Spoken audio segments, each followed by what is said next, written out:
다윗이 블레셋 사람에게 이르되 너는 칼과 창과 단창으로 내게 오거니와 나는 만군의 여호와의 이름 곧 내가 모욕하는 이스라엘 군대의 하나님의 이름으로 내게 가노라. 아멘. 네, 오늘은 시련의 골리앗을 만난 그대에게 2입니다. 사실 이 말씀은 우리가 한 석 달 전에 했었죠. 자, 지난주 금요일 우리 교회 이수진 집사님으로부터 기쁜 소식이 있었습니다. 이 집사님은 지난 3개월간 소포성 림프종 4기, 골수까지 암이 침투해서 암 투병 중입니다. 그런데 월화 이틀간 진행된 중간 CT 검사에서 몸에 가득 차 있었던 암세포가 보이지 않고 깨끗해졌다는 것입니다. 할렐루야. 네. 자, 아직 골수까지 침투된 암이 완전히 사라졌는지는 알 수가 없어서 지난주 4차를 시작으로 마지막 6차까지 항암 치료는 계속 받아야 합니다. 지금처럼 계속 기도와 격려로 함께 동행해 주시면 감사하겠습니다. 네, 오늘 말씀은 앞에서 말씀드린 대로 3개월 전 선포된 말씀입니다. 물론 우리 교회 어린 자녀들로부터 모든 어른 성도들에 이르기까지 우리 모두를 위해 선포된 말씀이었습니다. 하지만 가장 급박하고 직접적인 당사자는 말할 것 없이 암말기 진단을 받은 우리 이수진 집사님이었습니다. 저는 처음 이 말기암 소식을 듣고 앞이 캄캄했습니다. 네, 우리야 뭐 천국의 소망으로 사는 사람들이니 당연히 주님 앞에 갈 날을 기대하면서 삽니다. 하지만 30대의 젊은 나이에 어린 2딸과 남편을 두고 너무 일찍 가는 것도 문제가 큽니다. 그리고 이제 와서 하는 말이지만 3개월 전까지만 해도 우리 이수진 집사님은 아직 초심자 믿음밖에 없었습니다. 요즘 믿음 진짜 좋아진 겁니다. 네. 그래서 제가 그때 어떻게 이 일을 감당할 수 있을지 그야말로 목사인 제가 그냥 걱정 근심에 사로잡혀 버렸습니다. 네, 그래서 막 여기저기 아는 우리 목사님들 또 아는 그 의사 선생님들 좀 많아요. 막 전화하고 저게 무슨 암이냐, 뭐 어떻게 되느냐, 뭐 다 물어보고 막 제가 난리가 났더랬습니다. 자, 그런데 제가 주님께 기도하고 그때 하나님의 말씀을 받았습니다. 주님은 말씀을 통해 말기암 판정을 받은 집사님을 마치 골리앗 앞에 선 다윗처럼 선봉장으로 세우도록 하셨습니다. 네, 그때 솔직히 마음속으로 아니 주님 선봉장이 잘못되면 큰일인데 아니 이래도 되냐고 제가 물었던 기억이 있습니다. 하지만 주님께서 아니라는 확신을 분명히 주셨습니다. 혹시 우리가 가정하는 최악의 상황이 온다고 할지라도 최후 승리는 주님이 이미 우리에게 주셨기 때문입니다. 아멘.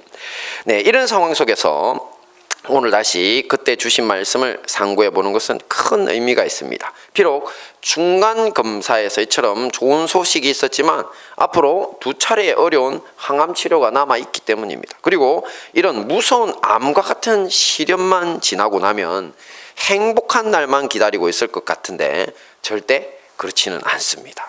우리 가정이 경험해 봐서 압니다.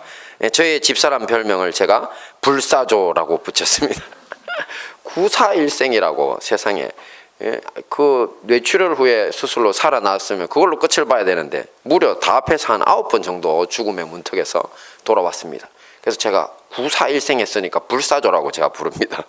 네, 인생은 고난과 행복의 톱니바퀴가 늘 맞물려 돌아갑니다.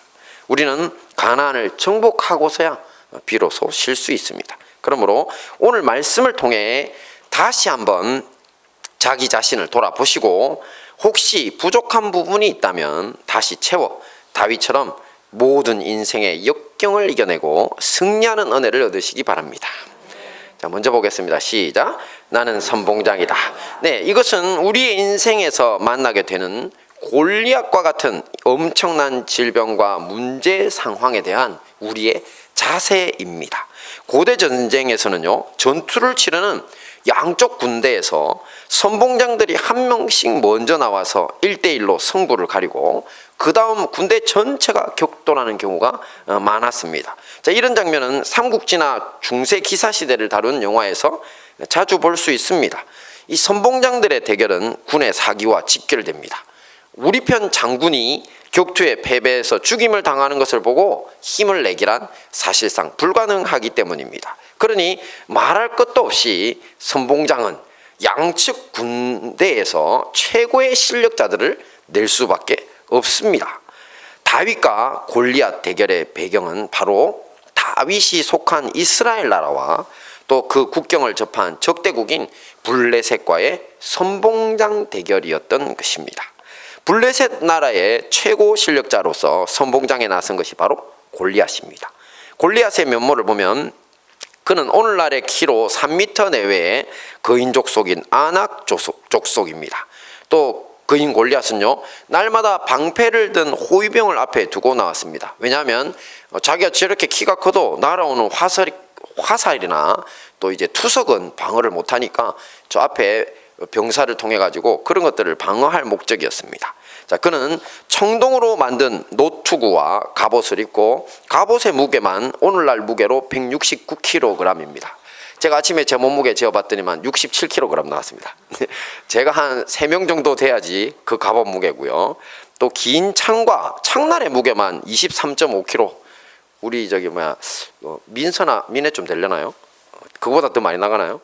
네, 하여튼 우리 아기들 크기만한 창날을 들고 창날의 무게만 단창과 검으로 무장한 채 이스라엘 군대 앞에 나와서 자신과 싸울 선봉장을 이스라엘에서 내라고 하고 있는 상황입니다. 하지만 이스라엘 군에서는 선봉장을 낼 수가 없었습니다.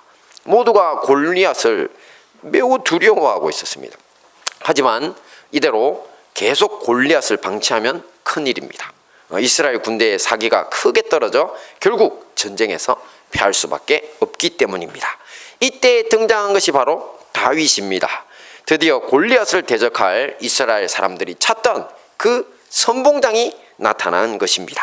자, 그러니 여러분, 골리앗 같은 엄청난 시련에 맞닥뜨리신 여러분들 역시 우리 인생의 선봉장들입니다. 함께 봅니다. 시작. 사람이 감당할 시험 밖에는 너희에게 당한 것이 없나니 오직 하나님은 미쁘사 너희가 감당치 못할 시험 당함을 허락지 아니하시고 시험 당할 점에 또한 피할 길을 내사 너희로 능히 감당하게 하시느니라. 아멘. 하나님의 말씀은 여러분들이 모두 감당하고 승리할 수 있는 시련이기에 이것이 허락되었다고 선포합니다. 그러니 상대가 강하면 강할수록 내가 강한 사람이라서 선봉장으로서 먼저 상대하게 된 것으로 믿으시기 바랍니다. 그리고 이미 우리 행복한 다니엘 공동체 중에는 이런 인생의 시련의 골리앗을 만나 다윗 같은 선봉장으로서 이기고 승리하신 분들이 많습니다. 암에 관해서는 이미 우리 대장암을 이겨낸 우리 이인정 집사님도 계시고요. 이수진 집사님도 그 중에 한 사람으로 서가고 있습니다. 여러분 역시 힘을 내시고 나는 선봉장이다 라는 믿음으로 승리하실 줄 믿습니다. 다음입니다. 같이 봅니다. 시작. 승리 경험과 전략. 네, 이것은 구체적인 승리 계획에 대한 이야기입니다. 승리를 얻기 위한 전략, 계획. 전쟁을 앞두고 가장 중요한 승리 요인은요, 바로 경험과 그것을 바탕으로 한 구체적인 전략입니다. 어느 군사도 애송이 장군을 따라 나서고 싶은 군사는 없을 것입니다. 그렇죠? 그래서 경험이 풍부한 장군이 최고인데요. 다윗은 원래 골리앗을 만나기 전에 들에서 아버지의 양떼를 지키던 목동이었습니다. 우리는 거짓말장이 양치기 소년의 우화를 생각하면 양을 노리는 것이 늑대 정도인 줄로만 알고 있습니다. 하지만 다윗이 살던 시대와 지역은 그보다 더 사나운 짐승들로 가득했습니다. 다윗은 골리앗을 치러 가겠다고 사울 왕을 만난 자리에서 이렇게 이야기합니다. 함께 봅니다. 시작. 주의 종이 아비의 양을 지킬 때 사자나 곰이 와서 양떼에서 새끼를 움키면, 네, 다윗이 양떼를 지키기 위해 상대했던 짐승들은 늑대와는 비교도 안 되는 사자나 곰 같은 맹수들이었다는 것입니다. 그리고 더 놀라운 것은 이런 상황에서의 다윗의 처신입니다. 함께 봅니다. 시작. 내가 따라가서 그것을 치고 그 입에서 새끼를 건져내었고 그것이 일어나 나를 해하고자 하면 내가 그 수염을 잡고 그것을 쳐 죽였었나이다. 네, 새끼 양 한 마리를 건져내려고 사자나 곰을 따라가서 공격했다고 합니다. 아마 물맷돌로 먼저 때려잡았던 것 같습니다. 그리고 그것이 정신을 차리고 자기를 해치려고 하면 수염을 잡고 그것을 쳐 죽였다고도 합니다. 그러니 다윗이 짐승들을 상대로 얼마나 많은 실전 경험을 쌓으며 강한 청년으로 자랐는지를 알 수 있는 대목입니다. 이 경험을 바탕으로 다윗은 골리앗을 이길 수 있다는 확신을 보입니다. 함께 봅니다. 시작.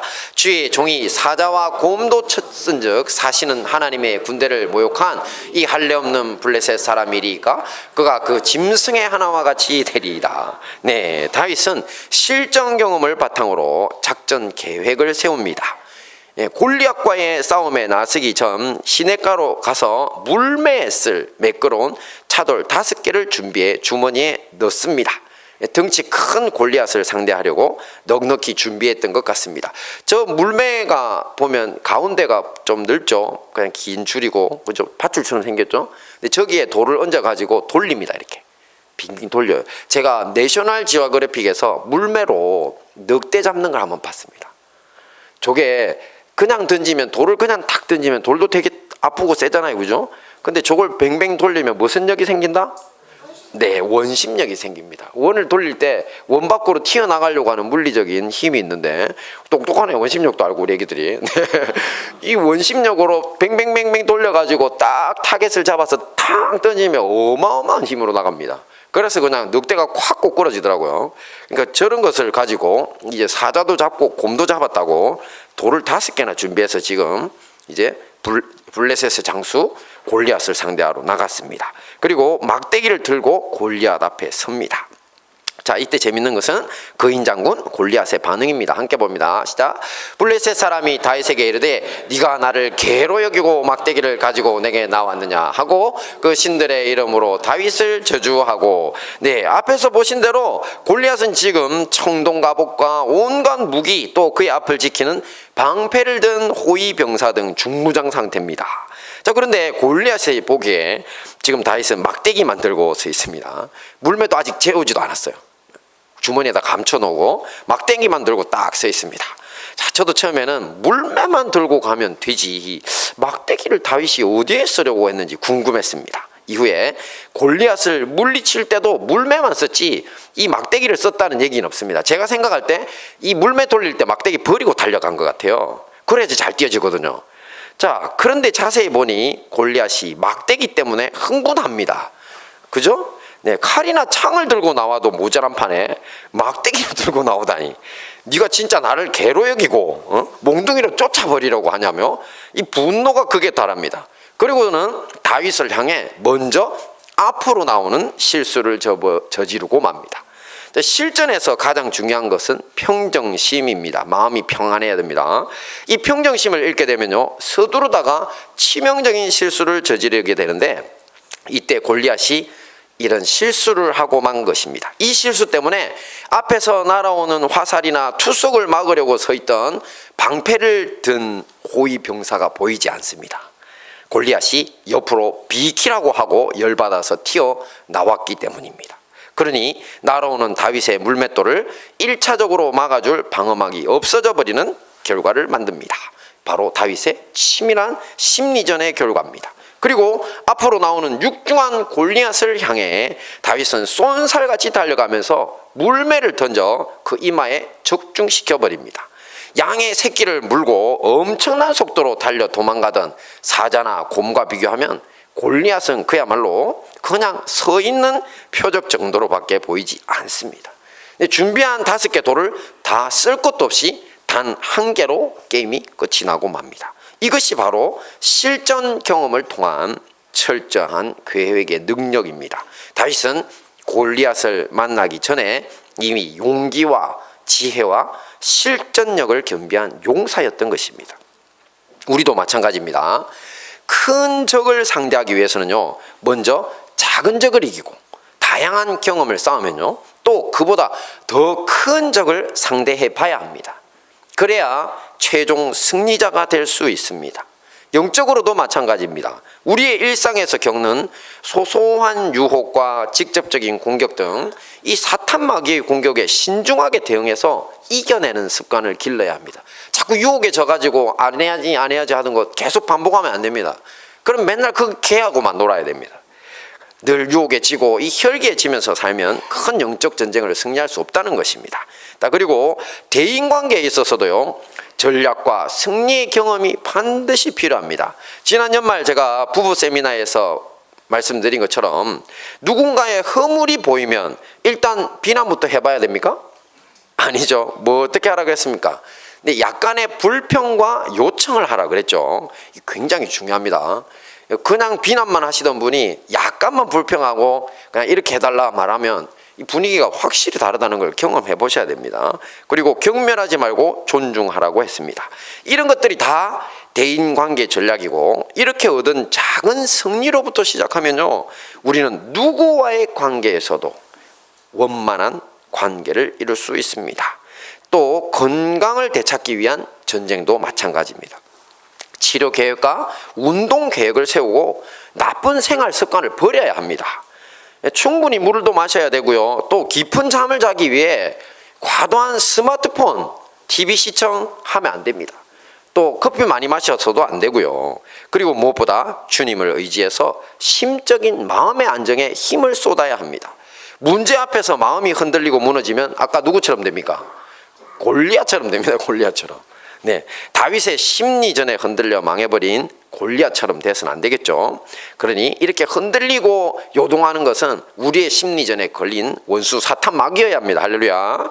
자, 이렇게 우리는 영적 문제나 건강 문제, 대인관계 등 일상의 작은 전쟁에서 얻은 승리 경험과 전략을 통해 큰 실전에서도 승리할 수 있는 것입니다. 자, 마지막입니다. 함께 봅니다. 시작. 만군의 여호와의 이름으로. 네, 인생의 골리앗 앞에서는 우리에게는요, 앞에서 본 것처럼 내가 선봉장의 자세와 두 번째 뭐가 필요하겠죠? 네, 승리 경험과 전략 등이 반드시 필요합니다. 하지만 이 모든 것과 함께 우리 하나님과의 동행이 필요합니다. 다윗은 사나운 짐승들과의 전투 상황을 회상하면서 다음과 같이 이야기합니다. 시작. 여호와께서 나를 사자의 발톱과 공뱀의 발톱에서 건져내셨은즉 나를 이 블레셋 사람의 손에서도 건져내시리이다. 아멘. 네, 골리앗을 상대하기 이전부터 모든 위기의 현장에서 누가 그를 도우셨다는 것입니까? 네, 바로 여호와 하나님이십니다. 여호와 하나님이 그에게 힘과 용기를 주셨기에 선봉장의 자리로 나가는 것이 가능한 일이었다는 것입니다. 그리고 다윗은 골리앗 앞에 서서도 동일한 태도를 보입니다. 함께 봅니다. 시작. 너는 칼과 창과 단창으로 내게 오거니와 나는 만군의 여호와의 이름 곧 내가 모욕하는 이스라엘 군대의 하나님의 이름으로 내게 가노라. 또 여호와의 구원하심이 칼과 창에 있지 아니함을 이 무리로 알게 하리라. 전쟁은 여호와께 속한 것인즉 그가 너희를 우리 손에 붙이시리라. 할렐루야. 네, 전쟁은 여호와께 속했습니다. 지금 골리앗은 칼과 창과 단창을 들고 또 그 큰 키와 덩치를 믿고 다윗을 죽이려고 나오고 있습니다. 하지만 다윗은 사나운 짐승들을 때려잡을 용기와 힘을 주셨던 만군의 여호와 하나님을 믿고 골리앗을 향해 달려나갑니다. 누가 유리한 것 같습니까? 네, 인간적으로 보면 골리앗이 훨씬 유리해 보이죠. 하지만 골리앗이 거인족 덩치에 엄청난 무장을 해봐야 짐승들보다도 더 느린 인간일 뿐입니다. 그러니 감히 다윗과 함께 하시는 하나님을 상대할 수는 없습니다. 보통 성인의 이마뼈는 1톤 이상의 힘을 견딜 만큼 강한 것으로 알려져 있습니다. 그러니 거인족인 골리앗의 이마뼈는 얼마나 강하겠습니까? 다윗이 던진 돌 정도는 그 이마로 튕겨내버려야 되는 거 아니겠습니까? 그죠? 근데 말씀을 함께 봅니다. 시작. 손을 주머니에 넣어 돌을 취하여 물매로 던져 블레셋 사람의 이마를 치매 돌이 그 이마에 박히니 땅에 엎드러지니라. 네, 제가 지난번에 저걸 타바라고 하는 히브리어 단어라고 했죠. 저 박힌다는 게 정말 저 타바라고 하는 원어가 어디 땅에다가 뭔가를 심다 아니면 그냥 가라앉히다 라는 뜻입니다. 그래서 원어대로 하면 그 거인의 이마에 심긴이란 뜻이 됩니다. 정말 이 말을 뚫고 들어갔다는 것입니다. 자, 이런 일은 사람의 힘으로 가능합니까? 불가능합니까? 불가능합니다. 오직 성령 충만을 통한 여호와 하나님의 권능의 손이 더해져야만 일어날 수 있는 일인 것입니다. 자, 이것은 다윗이 자신의 힘만이 아닌 만군의 여호와 하나님의 이름으로 이 일을 했기에 가능한 일이었습니다. 다윗의 고백대로 전쟁은 누구에게 속한 것이라고요? 네, 하나님께, 여호와 하나님께 속한 것입니다. 우리가 오늘 가장 주목해야 할 것이 바로 이것입니다. 우리 인생의 시련과 고난이라는 골리앗 앞에서 우리가 먼저 싸워 이길 수 있는 것이 아닙니다. 우리 하나님이 전면에 나서셔야 합니다. 주님이 내미시는 손을 붙잡고 따를 때 승리가 있는 것입니다. 자, 이 일을 위해 내 삶의 모든 영역이 누구 것이라고 선포해야 된다고요? 네, 하나님의 것이라고 선포하십시오. 나의 건강도, 나의 가정도, 나의 사업도, 또 나의 모든 인간관계도 내가 주인이 아닌 우리 하나님의 것이니 하나님이 고치시고 힘을 달라고 해야 합니다. 사실 이 부분에 있어서 지난 3개월간 우리 이수진 집사님의 암투병을 되돌아보면 몇 점? 네, 100점 만점. 네, 합격점 줄게요. 네, 원수 사단마귀의 공격인 우울증이 좀 있었습니다, 사실. 그 우울증이 그를 괴롭힐 때도 정말 있었지만 주님을 의지해서 이 모든 것을 물리쳤습니다. 자, 이 집사님이 처음 저에게 우울증에 대한 상담을 했을 때 저는 에스더 수양관 이청자 권사님께 들었던 이야기를 해드렸습니다. 자, 권사님이 지금 거제도에 자리 잡은 산에 처음 수양관을 세웠을 때 잠을 자다가 꿈을 꾸게 되었답니다. 자, 근데 갑자기 산만큼 거대한 불도깨비가 자신을 찾아와서 내가 이 산의 주인인데 네가 허락도 없이 기도원을 지었다고 막 화를 내더랍니다. 그리고는 내가 당장 이 건물에 내일 불을 확 싸질러 버려가지고 홀랑 다 태워버릴 거라면서 막 씩씩거리면서 사라져 버렸다는 겁니다. 자, 이 꿈을 꾸고 깜짝 놀라 잠에서 깬 권사님은요, 예전 과거 수십 년 전의 일이 생각났습니다. 이때가 한 62세쯤 되시는데 그때 한 30 몇 세 때 예수님을 믿으셨군요. 그때 일이 생각이 났습니다. 처음 이 예수님을 믿을 때 역시 꿈에 도깨비를 봤는데 이 도깨비가 등에 지게, 그리고 등짐, 저 등짐 아시죠? 지게에 올린 등짐, 이런 것을 진 도깨비들이 수도 없이 많은 녀석들이 갑자기 대문 안을 열고 우르르 몰려 들어오니만 뭐라고 하느냐면, 야, 네가 종갓집 며느리로 예수를 믿는다고 하니까 우리가 이 집 재산을 다 가지고 가야 되겠다, 이렇게 이야기하더랍니다. 자, 그러자 이청자 권사님 성질 아시죠? 여장부입니다. 가져가려면 가져가라, 그냥 그래 버리셨대요. 그랬더니만 얘들이 그냥 집안에 들어와가 짐을 싸기 시작하더니만 모든 걸 다 싸가지고 저 등에다가 매더랍니다. 그리고는 그냥 대문을 탕 박차고 다 들고 나가버렸어요. 자, 그런데 이것이 문제였습니다. 자, 그날부터 그 많던 재산이 순식간에 온갖 이렇게 환란을 만나면서 날아가기 시작하는데, 나중에는 저게 쌀 뒤주거든요. 쌀 뒤주 안에 쌀 한 톨 없이 끼니를 걱정하는 신세가 되었다고 했습니다. 물론 나중에는 주님이 더 크게 채워주셨습니다. 그래서 그때 경험으로 이 불도깨비 꿈을 그대로 두어서는 안 되겠다고 생각하십니다. 그리고 그 자리에서 벌떡 일어나 무릎을 꿇고 주님께 도움을 구하면서 불도깨비를 물리치는 기도를 시작했습니다. 그렇게 땀을 뻘뻘 흘리면서 자다가 일어나 기도하기를 거의 2시간쯤 지나자 갑자기 하늘이 열리면서 꿈에서 본 불도깨비가 다시 나타났습니다. 그러자 이번에는 주님이 손을 내밀어 하늘로부터 큰 몽둥이를 이청자 권사님의 손에 들려주셨다고 합니다. 그래서 권사님은 좋아가지고 이 몽둥이로 그때부터 불도깨비를 두들겨 패기 시작했습니다. 네, 그러자 몽둥이를 맞은 도깨비가 아이고 아야 아이고 아야 소리를 지르면서 수양관 아래 바닷가까지 언덕을 대굴대굴 구르면서 도망을 가는데 권사님은 신이 나서 따라가면서 계속 두들겨 팼습니다. 불도깨비는 몽둥이를 맞을 때마다 신기하게도요, 계속 작아지면서 그 산만큼 크던 놈이 축구공 크기만큼 작아지더랍니다. 그래서 권사님은 바닷가 포구 끝에까지 따라가가지고 그 끝에 매달린 놈 무서워가 벌벌 불도깨비니까 물에 들어가면 끝나잖아요. 벌벌 떨고 있는 놈을 그냥 축구공 차듯이 신나게 들고 차버렸답니다. 뻥 바닷물로 퐁당. 그리고는 하늘이 열려서 봤던 그 모든 환상이 싹 사라져 버렸고 수양관에는 지금까지 불이 나는 사고가 수십 년 동안 단 한 번도 없었다고 합니다. 저는 이 이야기 속 불도깨비나 암투병 중인 이수진 집사님에게 찾아온 우울증이나 다 같은 것이라고 했습니다. 이것들을 그대로 내버려두면 큰 사고를 내고 맙니다. 방법은 믿음의 선배들처럼 기도로 물리쳐낸 것입니다. 이런 우울하고 나쁜 감정들이 사라질 때까지 이 불도깨비를 두들겨 패듯 예수님의 이름으로 계속 물리치는 기도를 하라고 했습니다. 자, 오늘 보니까 그렇게 하면서 승리하신 것 같습니다. 할렐루야. 네. 자, 우리도 마찬가지입니다. 자, 주님이 주시는 은혜의 몽둥이가 걱정 근심을 주는 사단 마귀를 만군의 여호와의 이름으로 물리치게 해줍니다. 그러니 여러분 기도하십시오.